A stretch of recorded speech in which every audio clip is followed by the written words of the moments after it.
Hi, this is Swiss pharma. இன்றைக்கி நம்ம Tamil Nadu pharmacy கவுன்சிலில் நம்ம எப்படி ரெஜிஸ்டர் பண்ணணும், ஓனாக நம்ம எப்படி ரெஜிஸ்டர் பண்ணலான்னு சொல்லிட்டு பார்க்கலாம்.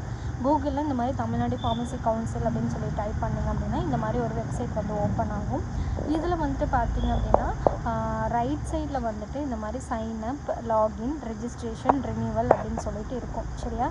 ஸோ நீங்கள் இதுக்குள்ளே வந்துட்டு ரெஜிஸ்ட்ரேஷன் அப்படிங்கிற ஒரு க்ரீன் கலரில் டிஸ்பிளே ஆகிட்டு இருக்கும். அதுக்குள்ளே நீங்கள் போனீங்க அப்படின்னா